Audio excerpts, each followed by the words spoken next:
And here as our guest, to help us properly dissect this topic, we have Dr. Quartoni Nwaezeigwe. He is the director of Nigerian Civil War and Genocide Research Network. He is also a research fellow in exile at Institute of African Studies, University of Nigeria, Nsukka. He is also an expert in ethno-religious conflict with particular focus on Black Africa and the Middle East. Dr. Nwankwo, thank you so much for coming. Thank you very much. Tell us, what is your background in the Middle Belt studies? Well, background, I'm a professional historian. My first degree, history. My second degree, history, which I majored in African history, thesis-based, research-based. When you talk of master's degree, has two, types in University of Nigeria and Nsukka. You have the course-based, of which your research is just 20%, and then your coursework 80%. Now you also have the research-based, which is dissertation. Your research 80%, your coursework 20%, and you defend it the way you defend PhD. So actually, I defended my master's thesis with an excellent examiner orally, as I did my PhD later.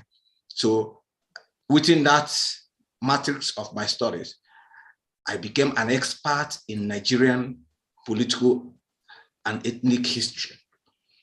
And then I moved on to my PhD, and I did my PhD on Black Africa, Middle East conflict, Black Africa, Middle East relation, with particular reference to the Middle East conflict. And that's where I did my PhD, which is a book now. It's in a, it's in form of a book, which you can, in my master's thesis, it's also a book online on Amazon, and also my PhD is also published as well. And I've also published a lot of works, articles on the subject. Okay, now, do you believe that the Middle Belt region is the answer to the disintegration or the unification of Nigeria as a country? Yes. Right from the inception of this country, the Middle Belt has presented as the Middle Belt had presented herself as a stabilizing factor. And if it has been the stabilizing factor, it could also be as well the destabilizing factor, because the Middle Belt is a bridge between the extreme Muslim North and the extreme Southern, extreme Southern-based Christian-based South. And there you also have multiple ethnic groups. And there also you also witness the original conflict between the Fulani oligarchy and the indigenous Nigerian peoples. So actually from the Middle Belt. And right from the time the British came, the struggle had been there. You see, people normally make the mistake or the false assumption, spurious assertion that the Fulani Caliphate was in charge of it. It was conquered the entire. It was wrong. The Fulani Empire was just patches from one, except from Kano, from Jigawa, from Hadeja to Sokoto Caliphate, and then went even to Sokoto Caliphate. It wasn't even, a uniform state, because within Zamfara state, the present Zamfara, you're seeing, was never conquered by Usman Danfodio. And that explains why the conflict are there. Those people they are killing are the indigenous people who actually resisted the Sokoto Caliphate. In fact, at the eve of British intervention in 2003, one of the sultans of the Sokoto Caliphate was killed in battle while battling the Zamfara people. So you also see Argungu, which is in Kebbi State now, which is lying between Gwandu and Sokoto. Argungu was never conquered. In fact, in 99, in their battle against Sokoto Caliphate, they defeated Sokoto Caliphate and then took their war drums, which they're still keeping there. You go to southern Kebbi State, where you have the Zulu people. They were never conquered. They defeated both Sokoto Caliphate and the Emir of Kotangora in 1898. You see, Britain, and you go to this present Middle Belt, Kano, Kaduna, Adamawa, southern Bauchi, southern Gombe, southern Borno, they were never conquered. The Igala kingdom was there. The Jokun kingdom was there. So these people were never conquered. It was just the British economic, their own selfish economic interests, because the country was too vast for them to govern. And then there was no resources. At the time, there was nothing like granite. Granite was actually introduced from Senegal in the turn of the 20th century. There was nothing. So they were being fed. They were being fed with the resources of the South. And that was actually the reason for the amalgamation. So, and because of that cost of administration, the British decided to transfer most of these, most of these unconquered territories under, the Northern oligarchy into the devious system of indirect rule system. And that was how these people were subjugated. And they continued resisting. In 1912, in 1906, the Tiv people revolted at Ibi and massacred the Hausa and Fulani there until the British came and saved them. In 1938, the Tiv people in reaction again formed the Tiv Progress Union, the first progress union of Middle Belt movement. They continued resisting it until 1945 again, when, because of the activities in the gold mine, most of us will be, will be aware of the first anti-Igbo riot. That was 1945, and that was in Jos. The reason for the riot was that the Birom owners were being subdued by the immigrant Hausa and Fulani, miners in Jos. And they wanted to elect a colonial district person. The Hausa wanted to be there. The Birom said, no, it cannot. This is our land. They are just immigrant miners. And in the process, because the Igbo people had become prominent in the business of selling them, the Igbo supported the Birom. And for that reason, they turned against the Igbo and attacked the Igbo. That was the first anti-Igbo riot in 1945. So it continues.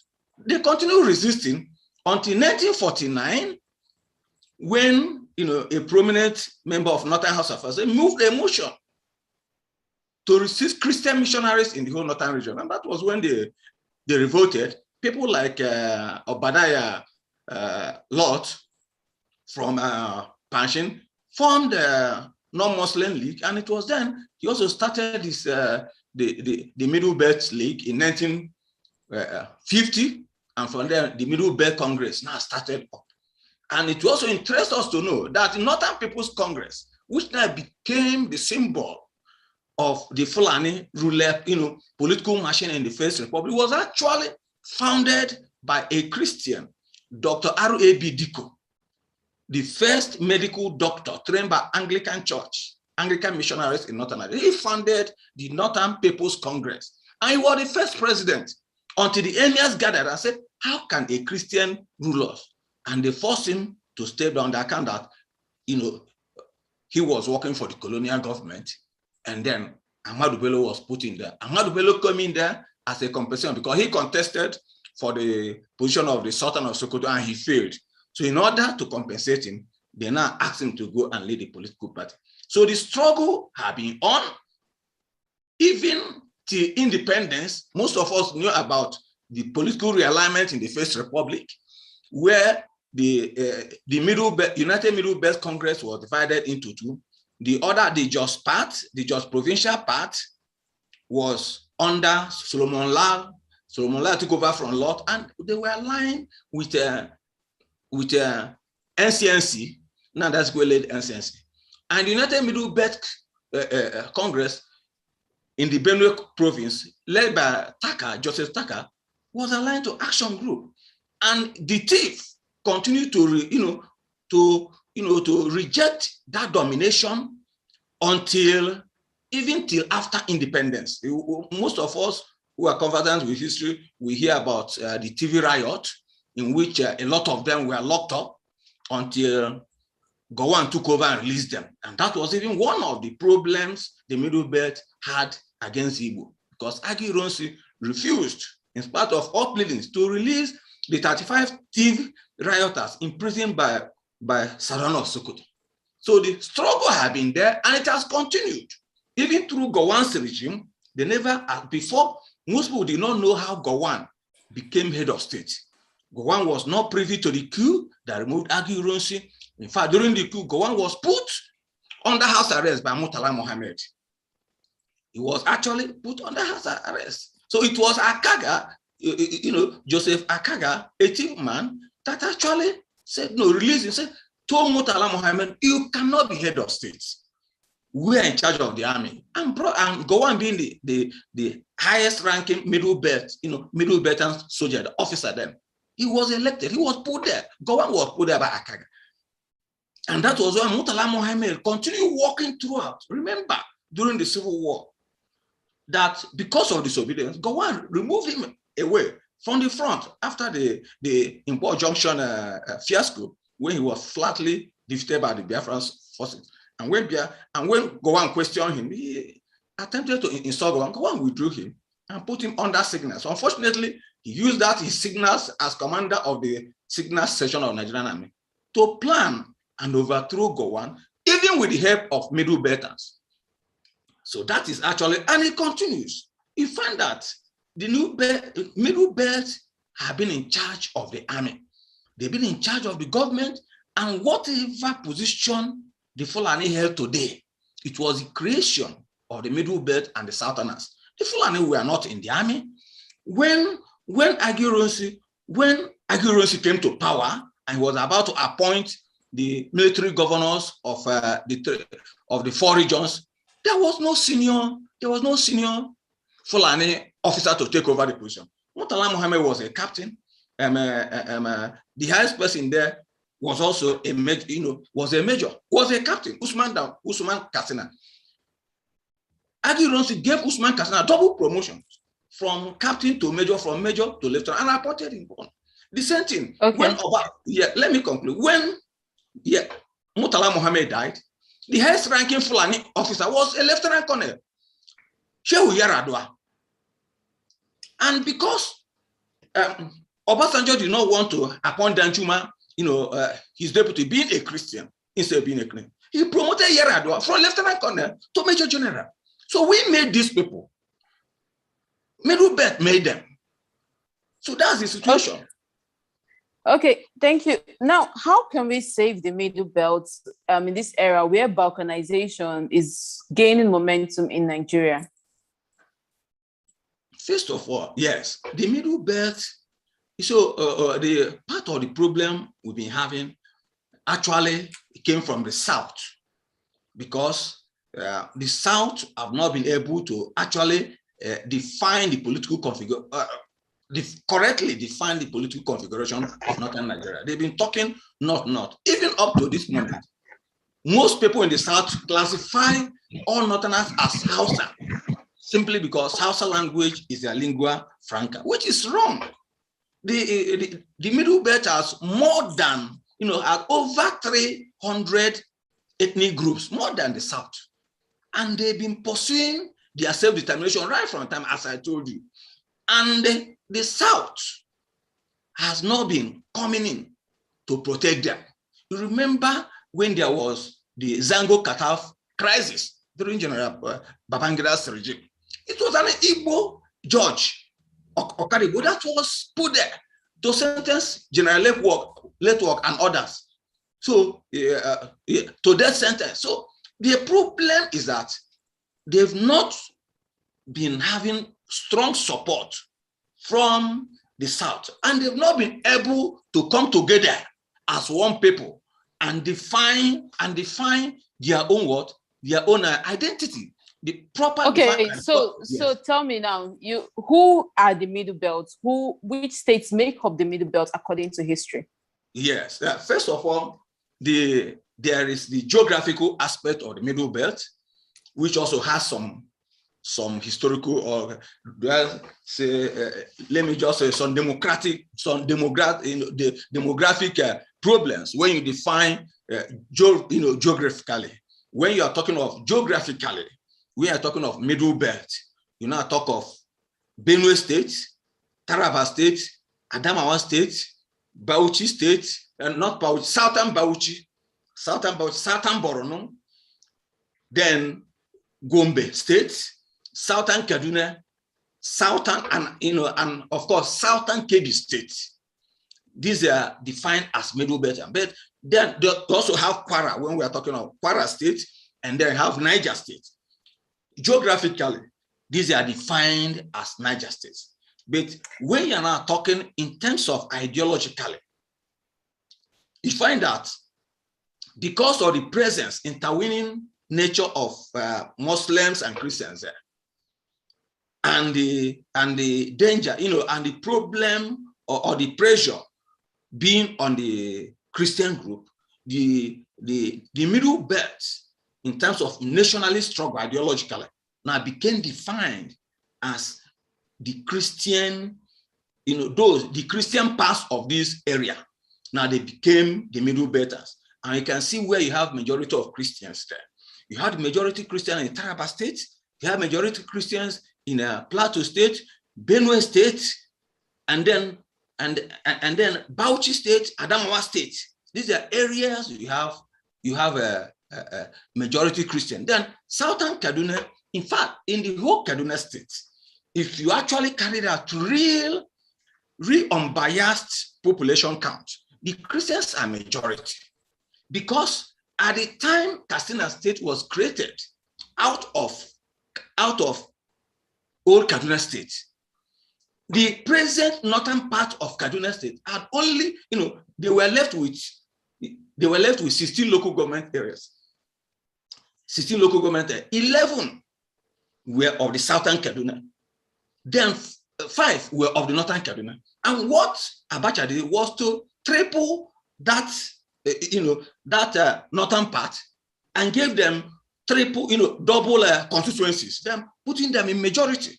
So, and when you have double constituencies, manipulation of election results are there. You go to Adamawa too, the Christians are majority. You go to Bauchi, but the problem is that over time, these people have been divested of economic power. And for you to contest the election, you need economic power. And that is why. So let's talk about their strength in numbers now.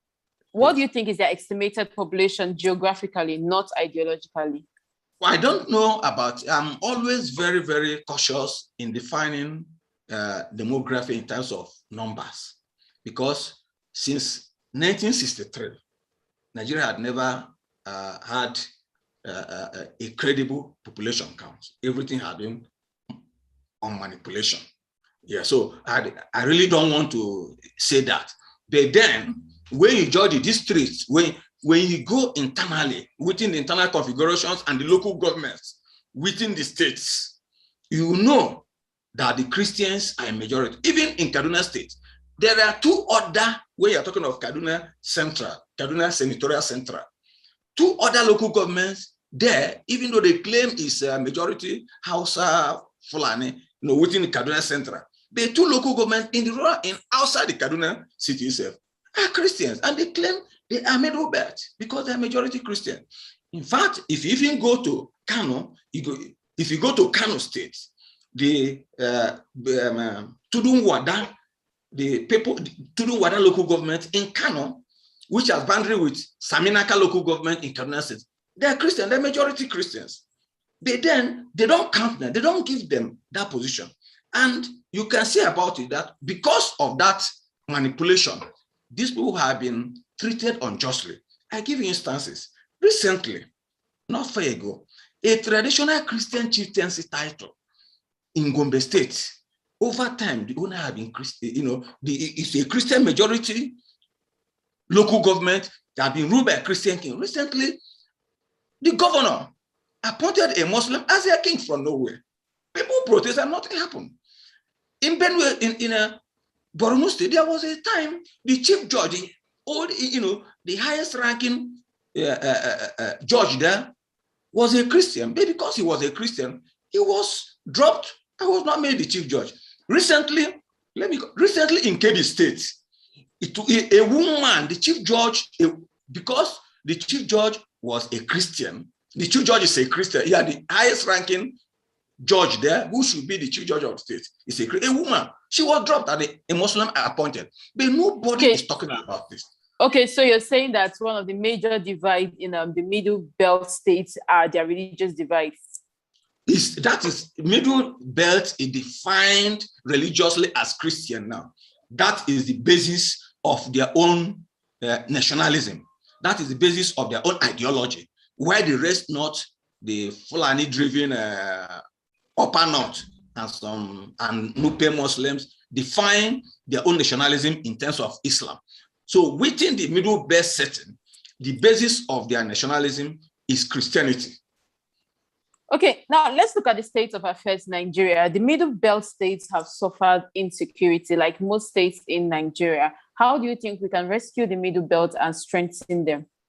Yes, it is the mistake of our not going to rescue them that we are suffering now. It's the consequences that the South is suffering. Because when they were being attacked, there was the crisis in Nasarawa State, in fact, during which about over 100 security mobile policemen were killed there because they were hired by the Fulani to go and attack the natives. They have been there. You remember the Jos own, remember the Taraba own, why Atiku, which his Fulani people have not taken out Taraba. It was that Danjuma said, never in his life will a Muslim rule Taraba State. And that is what, let me tell you, Darie, the first crisis in Plateau, where Muslims attacked Christians, in their church, they killed over 40. And when Christians retaliated, President Obasanjo, in order to please those people who said they put him in power, but actually they did not put him in power, except that they brought him to stabilize the already problematic polity of Nigeria following the June 12th annulment.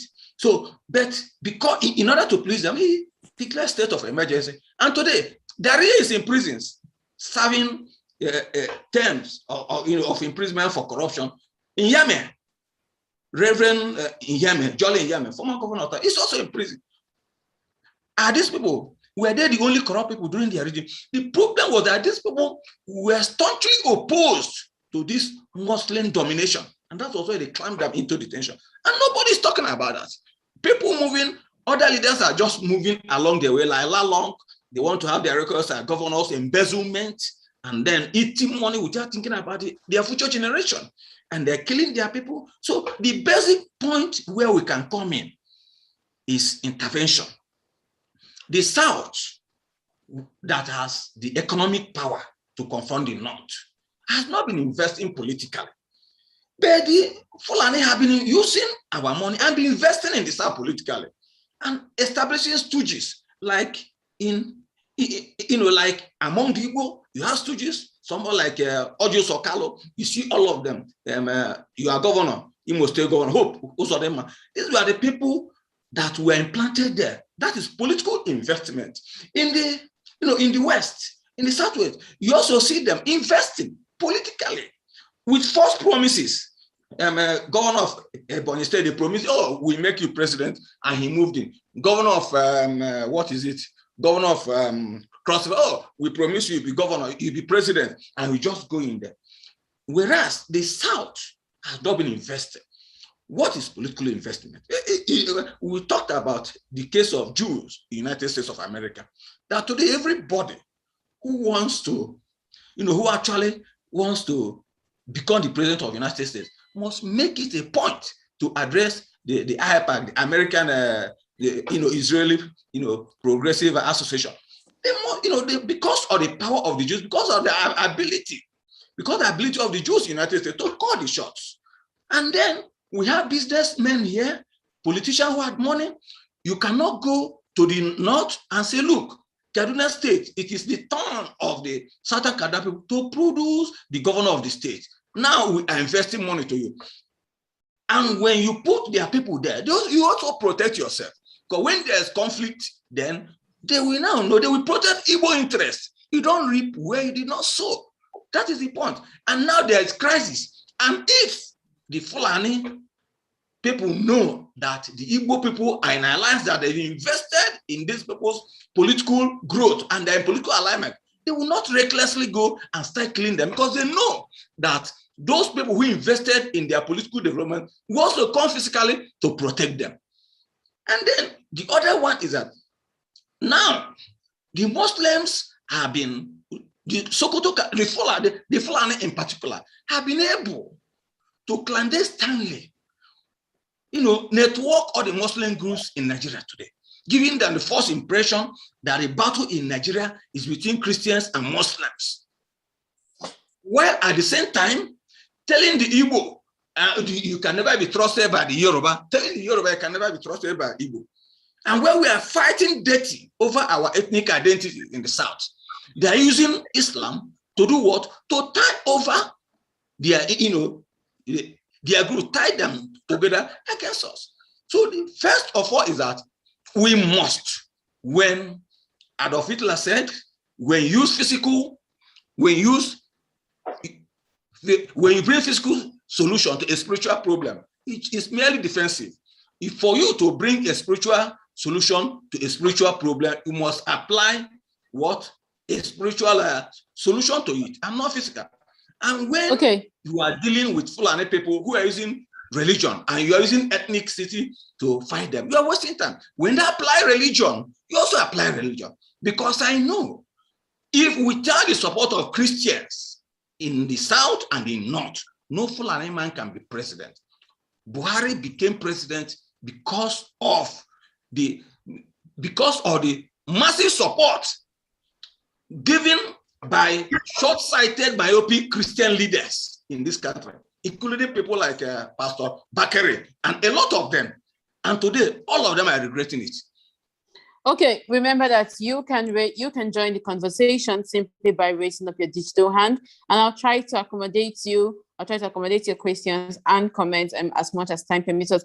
Now, you talked so much about intervention and trying to unify the South and the Middle Belt. But can you clarify on the actual threats that are facing the Middle Belt today? Well, it's not a question of clarifying the actual. There is pogrom. It's not even pogrom, because pogrom is just a small matter. There is genocide going on in the Middle Belt. Where the pogrom is going on in the South, it is genocide that is going on in the Middle Belt. And you could also see it from what happened 2 days ago. And I told your man that he should streamline, one of the scenes where an Anglican bishop was praying over the dead, covered with leaves. Benue State, nobody talks about the hundreds of them. Benue State, they are now accustomed to burying the dead. Plateau State, they are now accustomed to burying the dead. And nobody's talking. Every day we move to the church, we pray, God save us. We want to go to heaven. You are going to heaven where the earth God has kept you. You've not been able to maintain it and keep it properly. You are going to hell. You are just going to be treated like the wicked servant. Yes, you are just going to be treated like the wicked servant if you fail to do what you expected to do. Yes, thank you for streaming it. This just 2 days ago, and that's an Anglican bishop.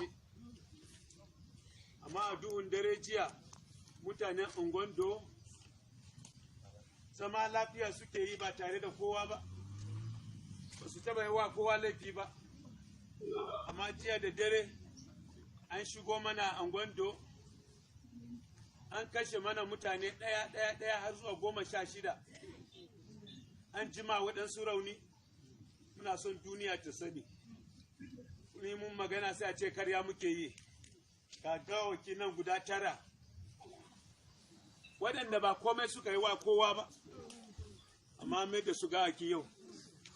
Mun yi magana gwamnati ta ce muna karya, gwamnati ta gan aikin hannunta. ba mu taba samun irin gwamnatin da zub da jini bai dame su ba. Ba mu taba samun irin gwamnatin da ana kashe mutane kaman kuɗa bai dame su ba. Mutanen nan kuwa da suke shiga suna wannan barnan an san su. Suna kuwa fadi har da rubuta wasiƙa cewa za su zo su yi barna. Ana sani su shigo gari a gama a kashe ba yi komai ba. Amma idan an taba wani guda ɗaya sai su tashi suna magana cewa a fito a karkashe masu bi. To yanzu an karkashe masu bi guda ɗaya zuwa 16. Suwa za su yi magana? Idan mu masu bi yanzu mun tashi mun ce to su ma mu ma sai mun rama. An yi haka nan a Jos, an kashe mutanen Regbe, an kashe su. Kabila kusan an kashe 70, an kone gidaje kusan 400 da wani abu, ba yi magana ba. Matasa suka hau kan hanya sun kama waɗansu da makame suka kashe, an tashi duniya duka suna ce an kashe musulmi, an kashe masallata sai an rama. Mun fara ganin ramakon da suke fadi. Duk waɗanda suke magana cewa sai an rama a bi su a kama su, an kashe mana namu. Waɗannan me suka yi da aka kashe su? Mu unguwan domai muka yi ma mutane, muna son duniya ta ji, let the world hear this. It has been in record every day. We have been killed as flies. And when we talk, people say we are lying. The government is not there to defend us. We've never seen any government that so desire in blood sucking like this government. And when we talk, people say that we are being biased. People talk that we are not supporting the party or supporting the government. Which kind of government is that allows people, his own citizens, to be killed every day? We are being killed. God will fight for us. God will raise a standard for us. And if they have the weapon, we will have our own God. We pray God to rise on our behalf. And let the world know. Lying here are 9 corpses out of the 16 killed. And one that was taken to the hospital thinking that she was going to survive. She also died in the hospital. So we have lost 17 people from this village. And the government, if we talk, the government will say that we are becoming biased, that we are supporting one political party. Let the truth be said. Let the whole world know. I stand here as Khan chairman of Zongon Katab local government to cry on behalf of this family, to cry on behalf of the Christian community. For how long will the government of El Rufai and the government of Buhari allow us to be killed like this? For how long? For how long? And when we talk, they will talk of security. And we have come to see how biased it is. No any security men hanging around our villages, but go to Zangon Katab. There is a checkpoint. There is a presence of military officers all over. And how many of our villages have the presence of military officers? None. And when we talk, they'll say we are lying. And they will call us for peace talk. After killing us, they will call for another peace talk. And after peace talk, they will kill us. What is a peace talk all about? I want the world to know. Because we are online, let the world know that every day we have been killed. Every day we have been hunted down. Every day our houses, only God knows how many houses were burnt and destroyed. How many of our farmlands been destroyed? Every day the Fulani will bring their cows, put into our farms, and nobody will talk. And tomorrow they will tell lies to us that unknown gunmen. Who are the unknown gunmen? Who are the unknown gunmen? Where did they get the guns? That they are killing us every day, and the government will tell us that it's the unknown government. Unknown gunmen. They know them. They know them by their names. They know them. Every day they know where they are.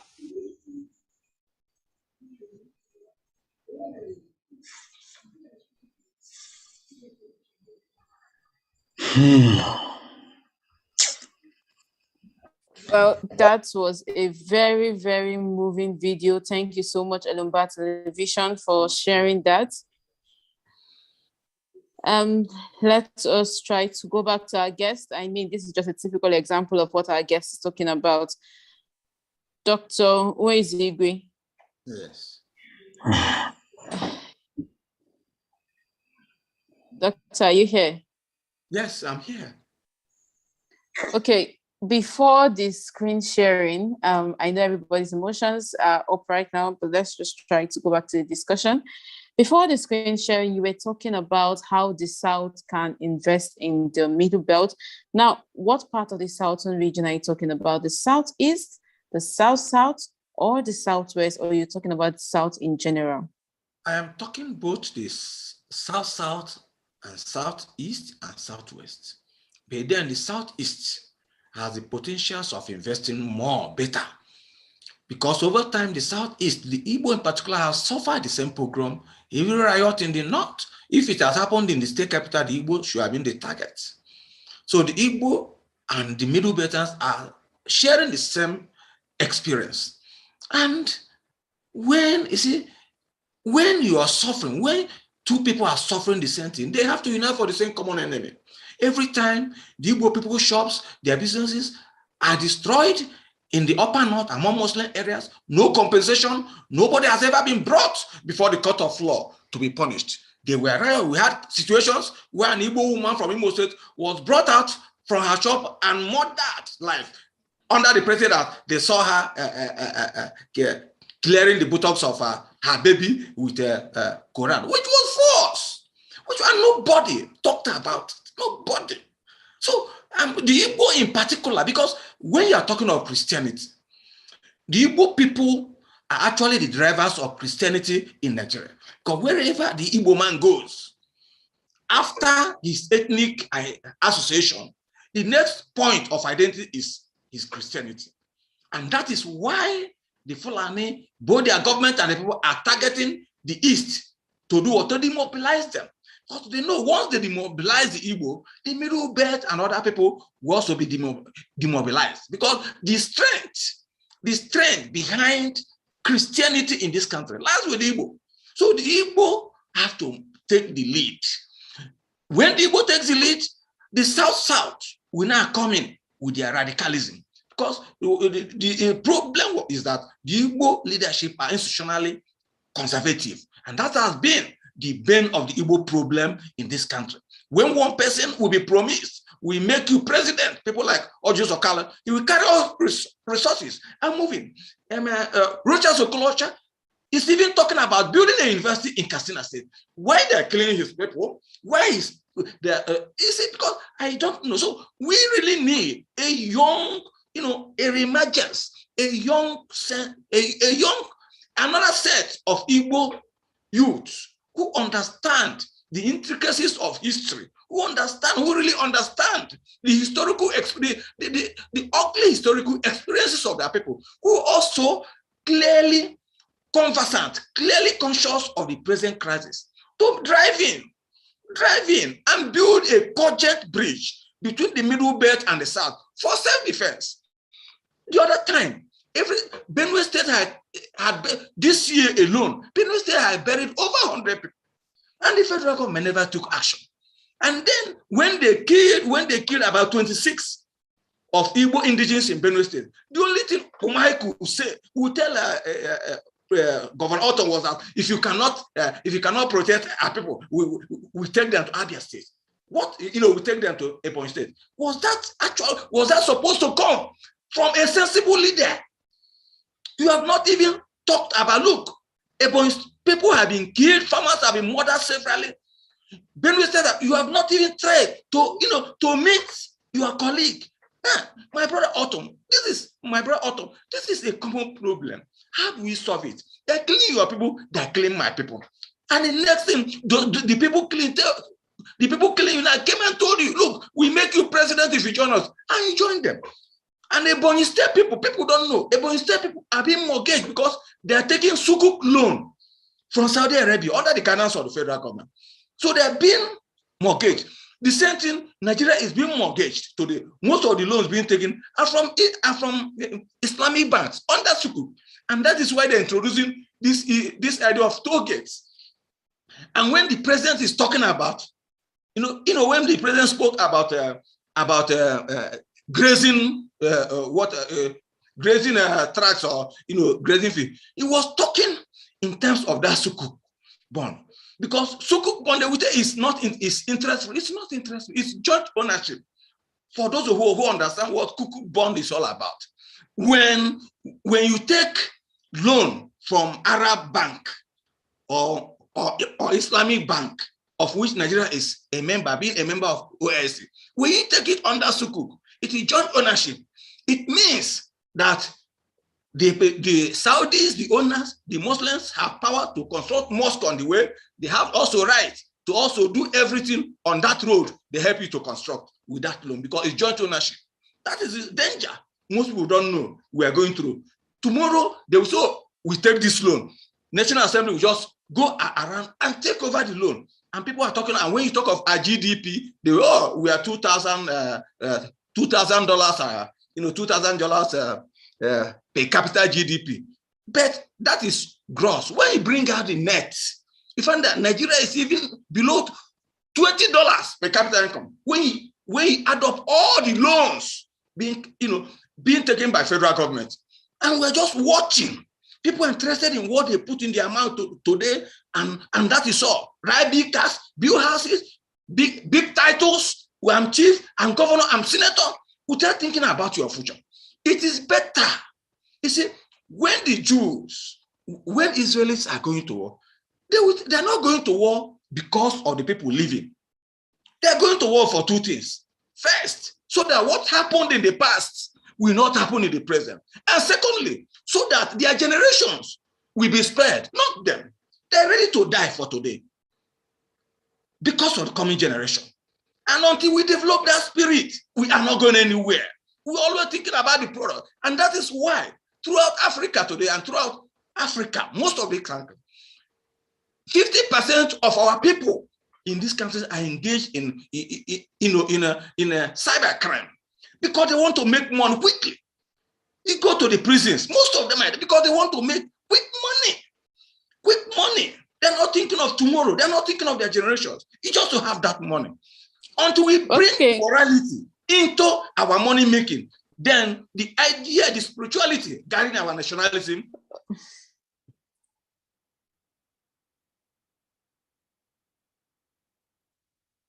Hello, Dr. Nwaezeigwe.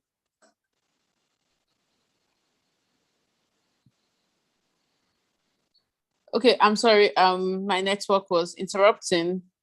That's why I had to cut you short. I can see Elder Tango's hand up. Elder Tango, your hand is up. Let's hear from you. With myself. Thank you for having me. Thank you. Every time you say they're having you, who is having you? Elumba having me. Thank you, Doctor. Doctor too. Doctor, look, I'm very, very happy with the way you analyze everything. You touch it. You touch my heart because all you said is 100% plus true. The Fulanis are very intelligent. Today now, we're talking about how to help Benue. Do you know that the Benue man is the chairman of Ariwa Forum today? Yes. Fulanis are not fool. Yes. They are not fool. They allow Benue man to kill Benue people, and the Benue man is the chairman of Ariwa. Please remember his name. Yeah. Awudogbe. Yes. Awudogbe, yes. He's the chairman of Ariwa Forum. So people will think, but Fulani is enemy to nature, enemy to environment, enemy to human being. I know these people. I work with them. I live with them. They're not good tenants. They're not good neighbor. I didn't hate them, but I studied them very, very well. When I talk about them, I know them. And a Southerner who haven't traveled around Nigeria normal, we think the whole north.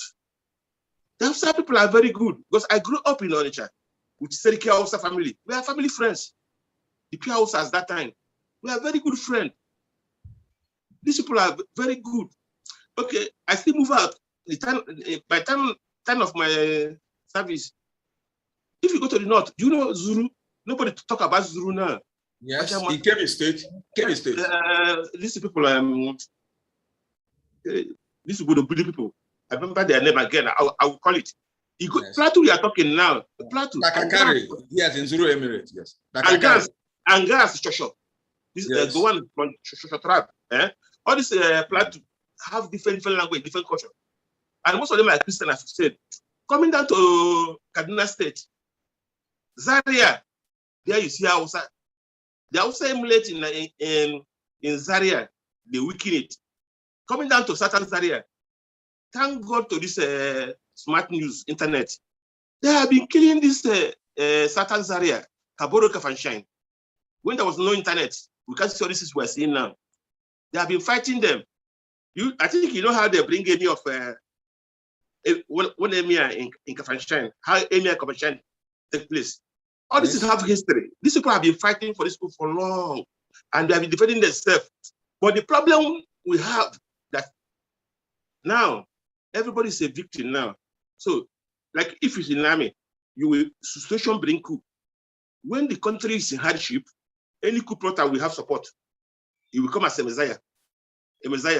So the situation in Nigeria now, if the Benue people are not free today, Satans and are not free by this time, nobody will be free again for these Fulanis. So the problem with the Benue people, if you are escorting somebody back home, that person will be in the front. When Benue people made up their mind now that they have no who really enemy be, because when we are talking of Benue, we talk of our home in the south too. A River State man see Buman as his problem, but today they know who is the real enemy. The same thing everywhere, and the problem, Nigerian problem is Yoruba dishonesty and Igbo dishonesty among them is trust. Fulani capitalize on it. When indirect rule, the British system, what they used to rule the world, you need power. They give the type of power they want. You are in power, but you are not in power.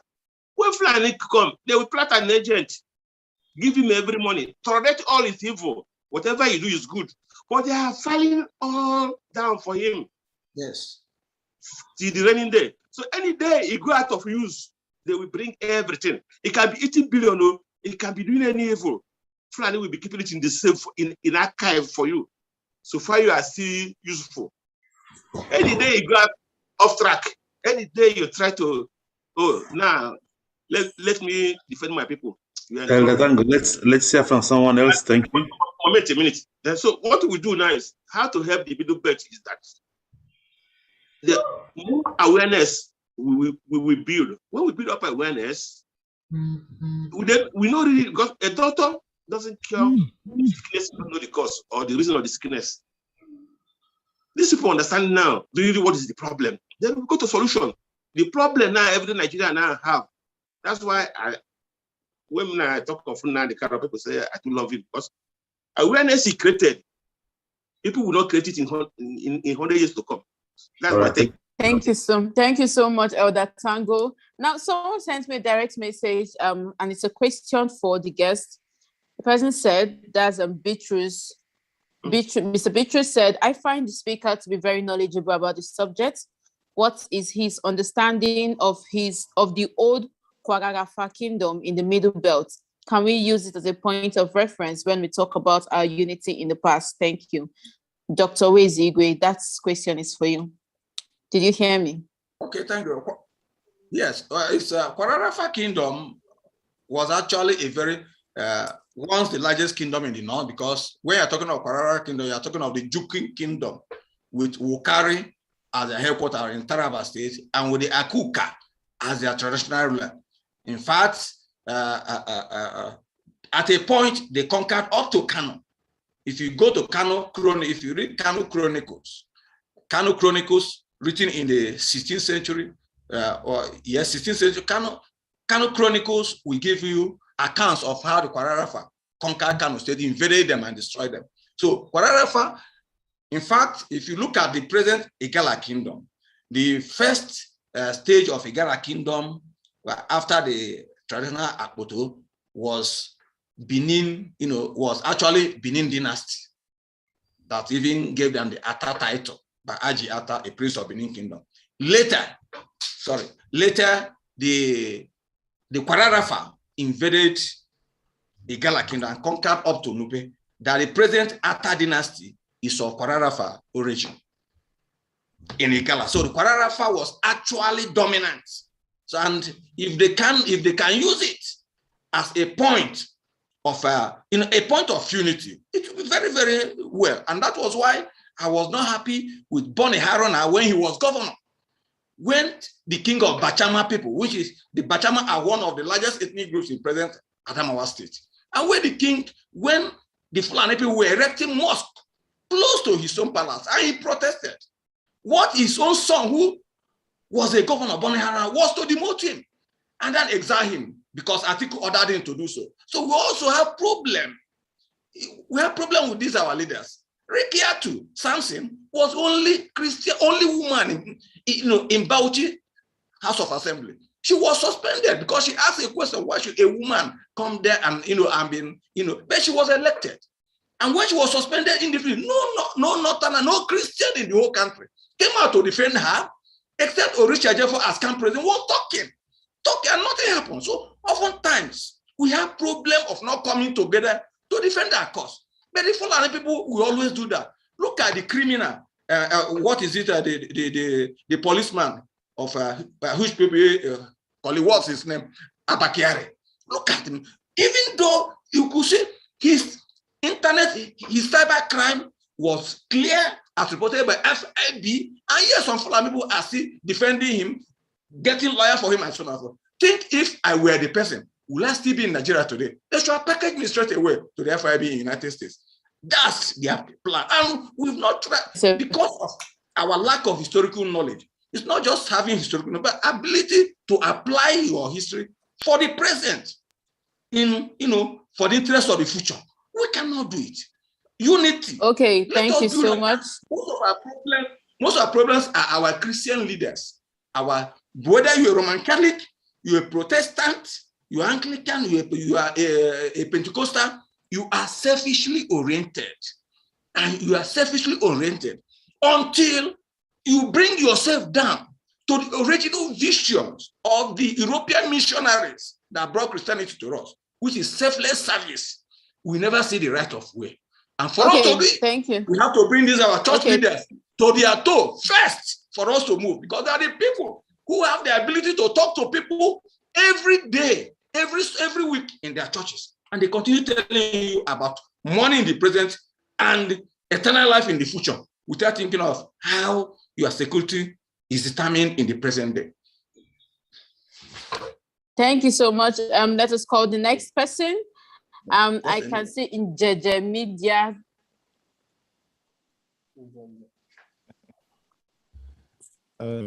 We still have a couple of work to do.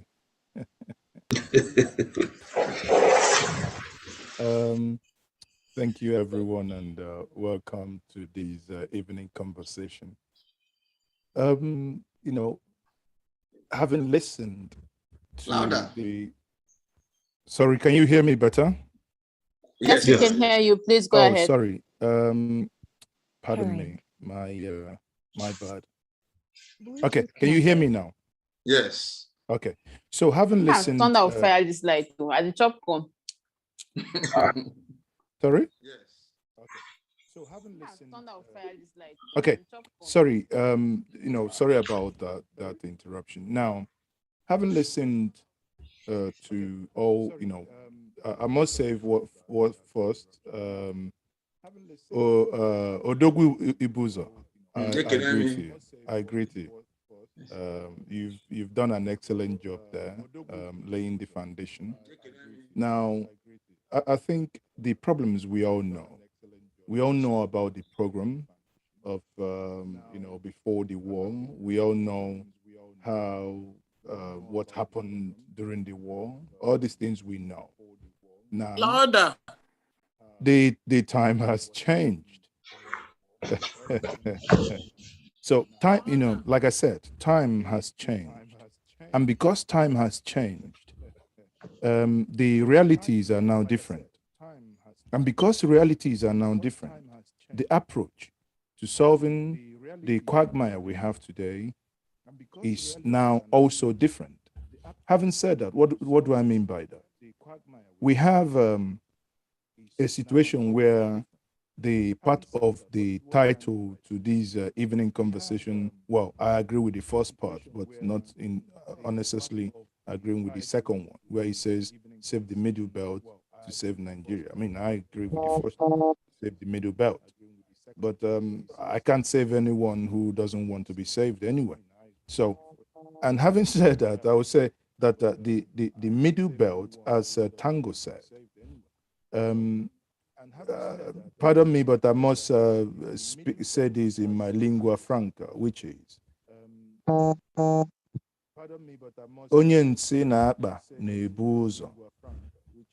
We have certain realities, especially the eastern part of Nigeria, where at some point was a little bit upfront in solving the problem considered to be of the others. Sadly, fingers were burnt very badly. Over 3 million people lost.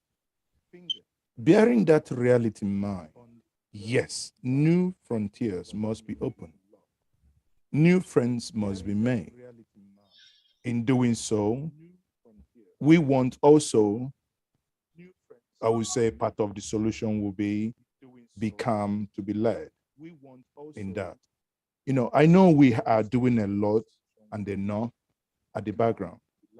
But again, reading the people online, I mean, we have many people watching online and reading the comments, and you can see where the angst of the people lie. There is, you know, there appears, when you read the comments online, there appears to be these sense of, you know, people trying to kind of be a little bit not too much careful, but at the same time being careful and to say, okay, we are willing to go this route because an injustice done to one is an injustice done to all. We are together in this, in trying to create and strike a balance. But in doing so, there must be certain elements that must be seen to be speaking for the people of Middle Belt in this direction. I think, I can't remember, I think the speaker, Obueshi Bozo, made a comment that even in the midst of all these things happening, the chairman of the Ariwa Consultative Forum is the person of the former Minister of Agriculture. We all know where he came from. Yes, therefore, sorry, that is audio, yes. Yeah. So if we know where he comes from, and even, you know, I think before him was it Jeremiah Oseni? Jeremiah Oseni, yeah. So you can see there is a play. There is like a ping pong play. I remember having a conversation with someone. I said, how come actually, if we know, and many people argue, oh, Fulani does this, Fulani does the other one, and they say, how come every one of us, or well, those then as adults, we're all alive?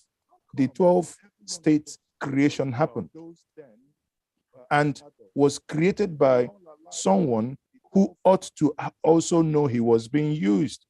But the question then was, is he not alive that to the idea that he was being used, or was he just playing, I don't want to use the D word, but was he just playing along that he was being used?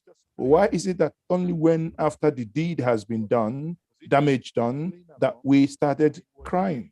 Now, I think in conclusion here, my take is, yes, there is need, and every need to build an alliance so that, bear in mind, it's like someone building a ridge. The Middle Belt serves as the buffer. If you break this ridge, if this buffer is broken, my dear, I think any military strategist will tell you that, you know, in such cases, what you do is to reinforce whatever you have across, as to wait when your house is invaded. Thank you very much. I hope I've made my point. Thank you. Thank you so much. Let us hear from Akambe Moses. Please, can I comment on this so that I don't miss some points? Because, okay, please go ahead. Then after you do that, then we'll call on the next person. First of all, Njenje TV, thank you very much. But you see, most of problems we have is lack of depth knowledge of the intricacies of the Civil War. Politics that are played during the pogrom and politics that are played during the Civil War. And I'm talking as a professional historian without bias. I know we suffered, my family suffered pogrom, my family suffered in the Civil War. In my own family today, I can count many people that went to the war, they never returned, many people that were killed in my presence as a kid. So we have to be very biased. There has been that misconception about the creation of the 6 states or the federation as a punitive measure against Biafra. I have to correct it. Then there was that, false impression that the Middle Belt also, joined in the program against Igbo. You must understand the background, from the coup background. First of all, I will say that the Igbo leadership had to be blamed for what happened, transpired, penultimate the pogrom. And that is what is still happening today. Some of them dying and whining with the Fulani, where they clean their people. The same thing that happened in 1966. If you look at the coup of 1966, and I repeat it, the North, led by Nwankwo, was successful, and they were in jubilant mood. But the South, led by Ifajuna, an Igbo man, was a failure. And again, the politicians were killed. No Igbo, the Northern politicians were killed, Northern military officers were killed, especially the Middle Belt. No Igbo senior military officer was killed. Maybe just one, because of his disagreement with them. And then no Igbo senior political officer was killed. I want us to be morally guided in this matter. Even after the coup, Aguiyi took over. Because most of them said, we are not against the killing of the politicians. But there was no reason why you should have killed Pam. Okay. You also killed the Yoruba Christian. There was no way you should have even killed Aboderin. He's from a place he was a Christian. 2 senior military Christians were killed. And even after that, they endured it for 6 months under Aguiyi. And when thief people were arrested and put in prison, 35 of them, by Ahmadu Bello, released them. Aguiyi refused to release. I know the TV people were the gunners. The rank and file of the Nigerian army or the first were dominated by thief people. And that was why Colonel Akaha, the first chief of defense of Nigerian army, was the main man that appointed Gowon head of state. Not Gowon, because Murtala Mohammed never wanted Gowon to be head of state. Gowon was put on. Dr. Nwaezeigwe, let's proceed, please. So because we have some minutes, and if we are not careful, we cannot finish this conversation. Because so these are the issues. These are some moral issues people raise about it. If you want to, you see, when you start prodding into an old man's cloth, you must really get a mess out of it. Let us go back to the past. Okay. Let us talk about the present, because when you go to the past, you have to be blamed. When you're talking about 6 states, when you're talking about 6 creation, the Middle Belt have been talking about state creation. The core Southern minorities have been talking about state creation. The Midwest minorities have been talking about state creation. Zik, Azikiwe, and Ahmadu Bello decided to create Midwest because they wanted to undermine Awolowo, and they refused to create Middle Belt state, Middle Belt region, which was being demanded. They refused to create core state. This is a clandestine move between people. That is causing a problem today. Dr. Nwaezeigwe. Yes, let's not go into that. Remember that we're going to have remember that we may have an informal discussion after this, so you can have this discussion after that. Let us speak to Mr. Japhet Philip. Japhet Philip, the platform is yours. Good evening. Please go ahead. Yeah, thank you so much, Dr. Nwaezeigwe, and the uncle, and everyone that is on this call. This discussion is apt and timely, and I'd like to thank Dr. Nwankwo for this very beautiful presentation, and other speakers who have added their thoughts on this subject matter. Going forward, I think we all understand where the challenges are. what we should be doing, to my mind, is to provide solutions as to how we can overcome these challenges. In practical terms, how can we navigate from where we are to that desired point where we want to go? This, for me, should be what we should be doing. We all know, we are conversant with the history of how Nigeria emerged before the amalgamation in 1914, the independence and everything that has transpired. We are very conversant with the issues. So for me, I think going forward, we should talk about solutions on how to navigate from the challenges that we are in at the moment. Having said that, I'd like to say this. It has to start from our thinking as a people. The average Middle Belton or a Southerner from the West, East, or South has this mentality that he has to go and seek blessing from the House of Fulani oligarchy to ascend to a political position. That is one thing that we must change first, because everything has to do with our mindset. If we don't change that mentality, then we shadows. We have to think, to understand that he can ascend to position of power without the House of Fulani man. We must come to that point, because I'm saying this from experience. The House of Fulani are very, very okay. They are very pleased with such people who go to play allegiance. Someone made an example with Audobi, Jeremiah Husseini. I mean, the present chairman of the Northern Governors Forum is Simon Lalong from Plateau State.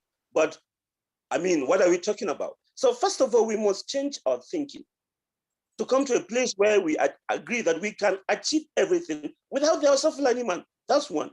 Secondly, we need to raise the awareness about the subject of this self-determination that we are talking about. We should get people in small groups in the Southwest, in the Southeast, in the South-South, in the Middle Belt to talk about these issues. We should sensitize and educate our people, because if we don't get that mass participation, we can only be wasting our time. Thirdly, we need to be deliberate about leadership. The kind of people we elect to represent us in all the three tiers of government, whether in the executive, in the legislature, or in the judiciary, the kind of people that we support to get to where they are, it should be very critical, because no society can rise above the level of its leaders. As we speak, there is no rallying point in the Middle Belt. There's no one to speak for the Middle Belt. We have a number of people speaking in the South-South, in the Southwest, and in the Southeast, but in the Middle Belt, there's none. And that's an issue. So in strengthening the alliance between the South and the Middle Belt, we must look at practicable terms, practicable issues, viable solutions that will take us there. If we keep going around cycles about history and all of that, we understand the challenges. We all know the challenges. What we should be doing is to be working out an action plan, a strategic plan, that is smart for us to get that which we desire, self-determination. If for some reason we are not able to break away from Nigeria before 2023, what happens? We should have plan A, B, and C. For me, this is what we should be doing, rather than going around cycles and talking about history. We understand the issues.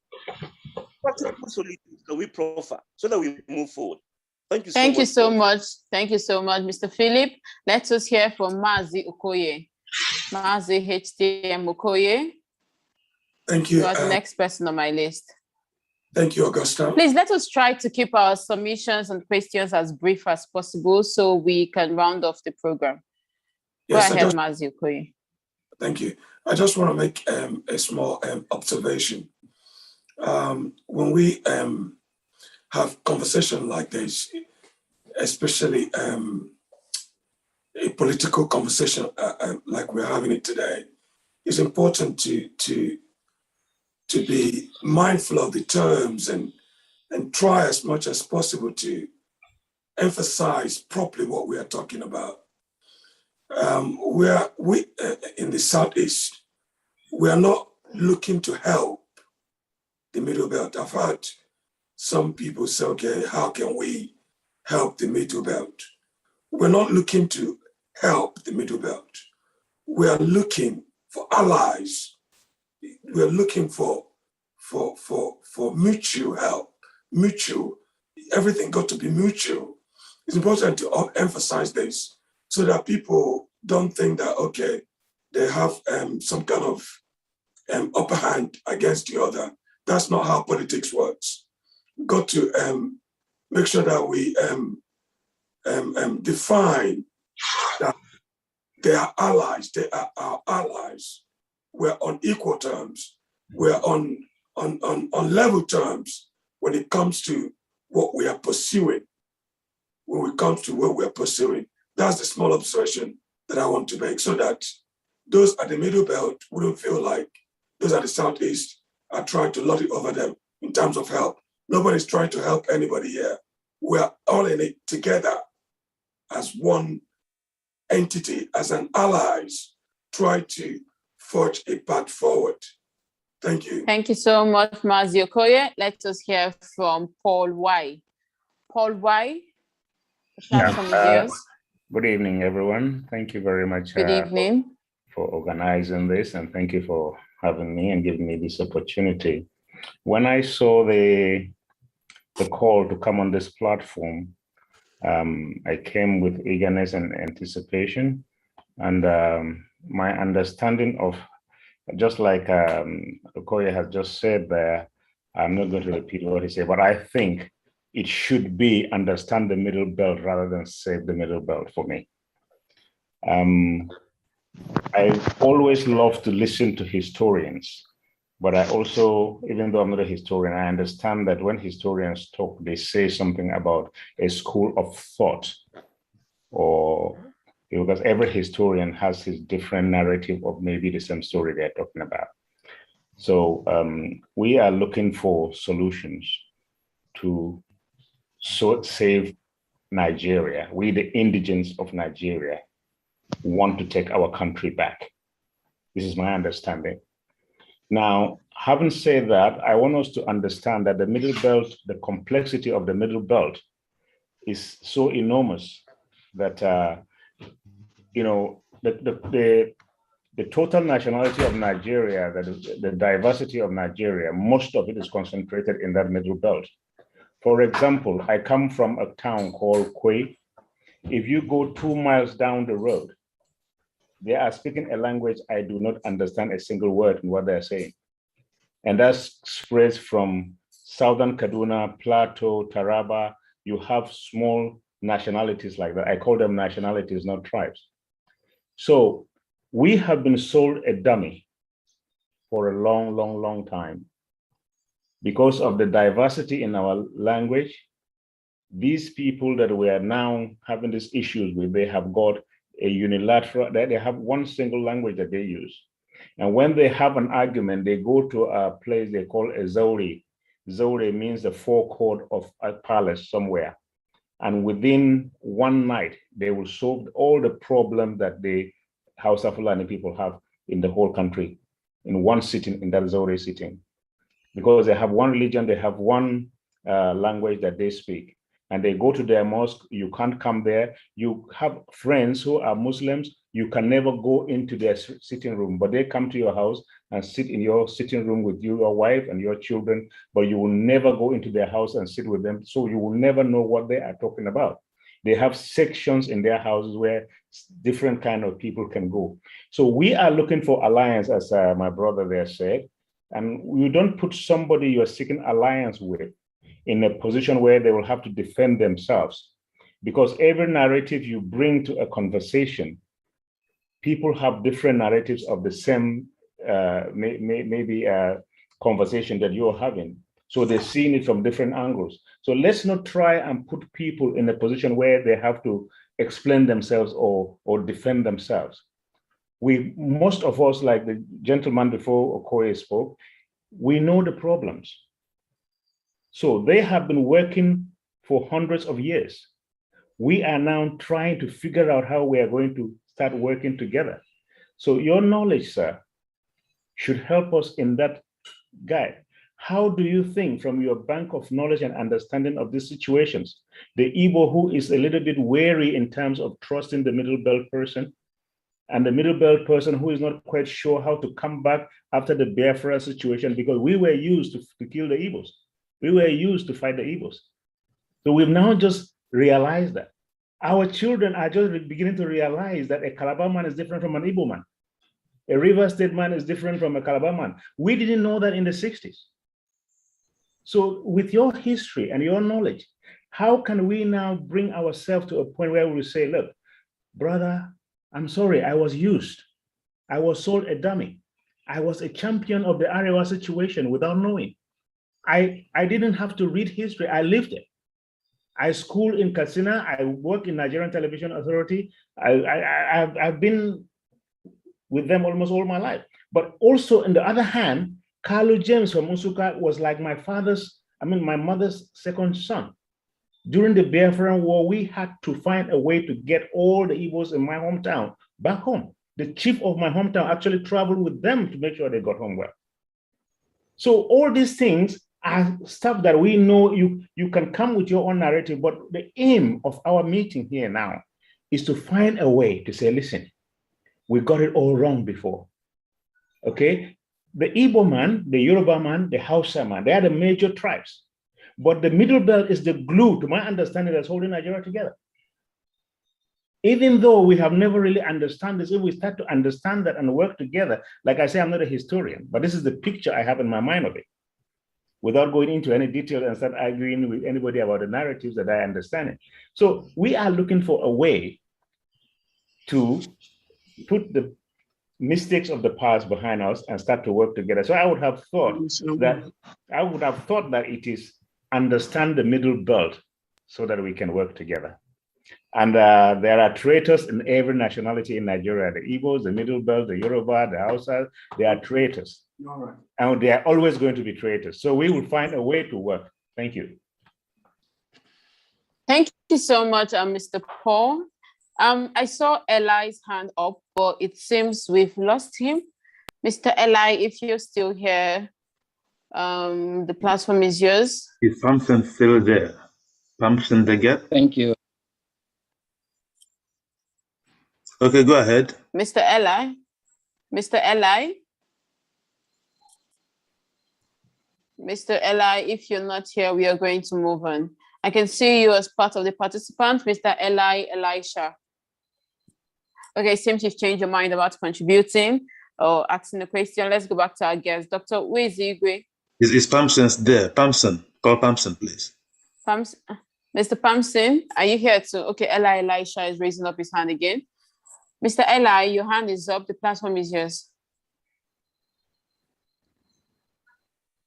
Okay, I don't know why Mr. Eli, it seems he's trying to unmute himself. Yeah. Okay, please go ahead. Thank you very much. I needed to be unmuted by the host. Been struggling to take care of this. I consider this platform a very sensitizing one and a point where minds can come together. Of course, there will be, in terms of community, there are diversities, and every diversity has a perspective. And when community comes together, diversity comes together, and ideologies come together. Of course, there'll be a point where our mind will have to trigger against certain things because it is our perspective and context is reacting to it.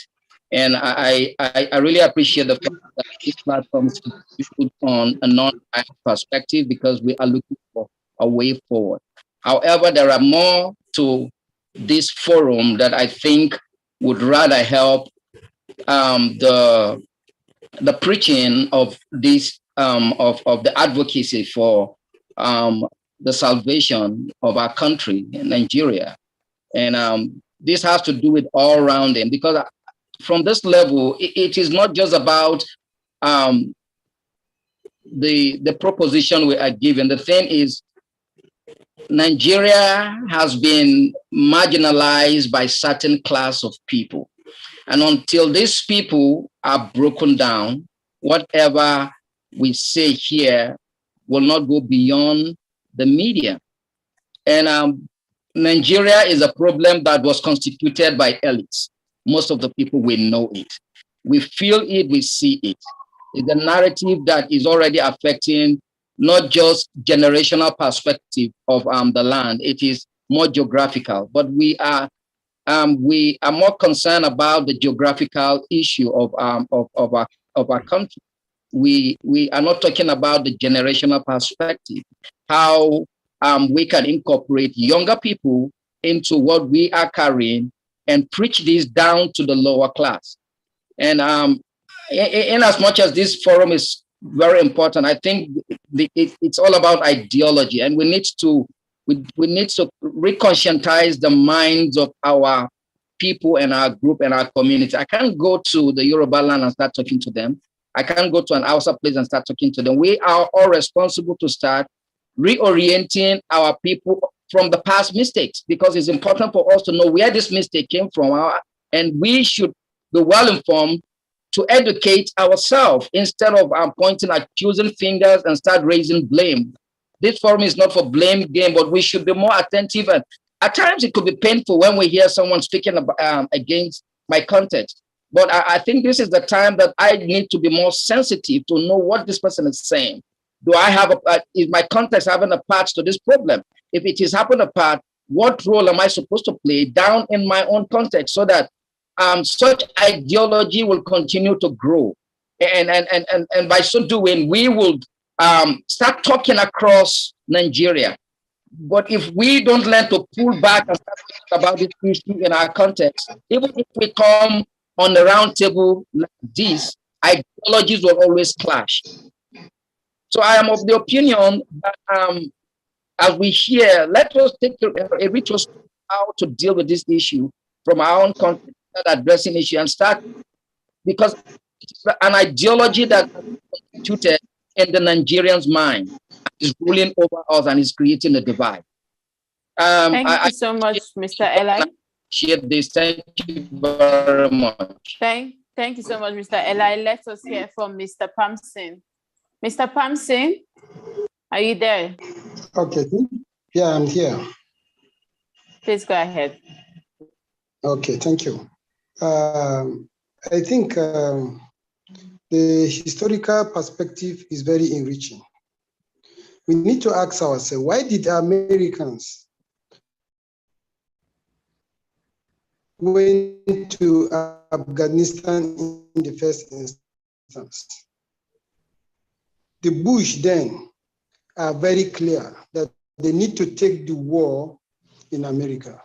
Now, this Fulani herdsmen, we in the middle belters, we are in the fault line between the upper north and the south. Then the east, the southeast, the south, and the southwest are not safe.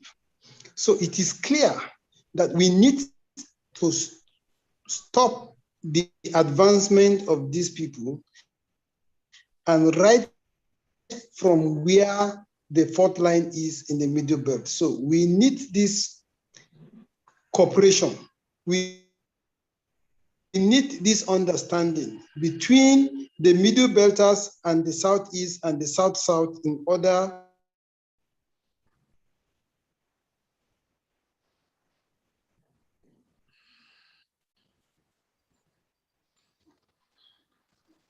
Mr. Pamson? Mr. Pamson, I think we've lost Mr. Pamson. Probably his network is giving issues. Let us go back to Dr. Nwaezeigwe. Dr. Nwaezeigwe, yeah. You've heard the comments, you've heard the reactions from the participants. Just before we let you go, because our time is fast spent, do you have anything to say? Yes, the basic point is, as I said earlier, in my Igbo language, if you start prodding into the cloth of an old man, you actually get a mess out of it. Let us forget the past, except those parts that unite us. Let us look at unity in terms of our, in terms of the necessities of our present circumstances, the problems confronting us. And that is issue. you see, the point before, if you look at the First World War, the First World War, Turkey was, joined Germany. Turkey, joined Germany. But, but in the Second World War, Turkey, realizing what they did, how to align with America and the other people. So not all the alliances that played out in the First World War actually played out in the Second World War. And that's so when we are talking about the past, we forget it. The present situation now is that there's need for the South to unite with the Middle Belt. Reason, we have this common problem. It's not a question of one going to help the other. The Igbo and the South are besieged. The Southerners are besieged as much as the Middle Belt are besieged. So it's not a question of one going to help the other or one being superior to the other. There must be mutual agreement, mutual sacrifice, mutual commitment, mutual patriotism, equal in terms within our different capabilities to approach a common problem, a common enemy. Thank you so much. Thank you so much. Let us. That is what I'm concluding about in this matter. Thank you. Let me quickly ask you. Let us hear from Elumba Television. Yeah, let me quickly ask you a question so that we don't waste time calling me. Let me quickly ask a question. Dr. Nwaezeigwe, you are aware that a group of Nigerians have gotten together to form an association called Southern and Middle Belt Alliance. Yes. And the object of this alliance is to put heads together, one, to see how they can develop an alliance to influence the outcome of the 2023 election. Yes. To have a president that will carry out their agenda that will favor the Southern and Middle Belt region. One. Unlike now that they are now besieged, like you said. Secondly, another agenda is how can they influence government policy to benefit the regions in general, because by benefiting these regions is benefiting the entire country. Like the title of the theme of your presentation is Saving the Middle Belt to Save Nigeria from Destruction. So in other words, by helping this region, you are also helping the entire country, because like you said, the Middle Belt is the glue that keeps Nigeria together. So how can they create a movement that will influence government policy to benefit the region? Another of their stated goal is how can they be able to develop a movement of these four regions that could influence lawmaking capability. Take, for instance, the President Muhammadu Buhari administration some days ago announced a policy about cattle grazing. And you see how these have agitated a lot of minds. We also are aware that the National Assembly is passing a law about the national waterways, open grazing, ruga, livestock. So how would they be able to form an organization that they will influence lawmaking and legislative action to benefit four regions? So my question is, do you think that this budding alliance between the southern region, what are the obstacles you foresee these new organizations will face? And how can they be able to overcome these obstacles, if any, that we have identified? Okay. Thank you very much. That's a very nice question, but looking at it from a professional point of view, these two factors you raised, these two variables you raised, are laudable and practicable, but within a given circumstance. What is that circumstance? The present situation, nobody of the grassroots, no Nigerian will listen to you when you are talking about mobilizing for presidency for 2003. without a supporting effort to confront the present insecurity problem. What the people, if you are going to Middle Belt and telling them we are getting our alliance for 2023 election, they will not listen to you. The issue now is that when you are talking of 2003 election, you present the present urgency, the present problem confronting them, confronting Nigeria, which is security. Let us confront this security in order to lay, because without confronting the present insecurity situation, you cannot lay a solid foundation or enabling environment for that 2023 election. So when you are talking about raising a new standard of leadership, a new standard of unity, a new standard of coalition between the South and Middle Belt, you do it in conjunction with the present problem, which is insecurity. The clip you showed us, like what you showed us about the killings, if you go and tell those people, let us build up for 2003 election, they will not listen to you. But when you tell them that our urgency now is to prepare ourselves and defend ourselves, they will listen to you. Because he who wants peace should also prepare for war. Because peace and war are interchangeable. They go together. Even after war, you still come back on the round table to discuss peace. And even seeking peace without war, you may not likely get the peace, especially when the opposing group has more, greater firepower than you. So we cannot do this without concurrent, to use your term, without concurrent, effort to address the present issue of insecurity in our country. When you do it, when you provide a solution to insecurity, whatever thing you tell the people to do, they do it for you. But we don't provide an alternative or a solution to the present problem of insecurity. Anything you are telling about 2003, about leadership, it won't be possible, because you have to be alive for you to vote in 2003. Thank you. Thank you so much. Thank you so much, Dr. Nwaezeigwe. And that should conclude the program today. We have been discussing Save the Middle Belt to Save Nigeria from Disintegration. Although now we should adjust it to Understand the Middle Belt to Save Nigeria from Disintegration. Special thanks to our guest. He is the Director of Nigerian Civil War and Genocide Research Network. He is also a Research Fellow in Exile at Institute of African Studies, University of Nigeria, Nsukka. He is also an expert in ethno-religious conflicts with particular focus on Black Africa and the Middle East. He is Dr. Nwankwo Nwaezeigwe. Thank you so much, Doctor. Thank you very much. And special thanks to the people that participated in the program. It's been a pleasurable interview. And now I'm going to hand over to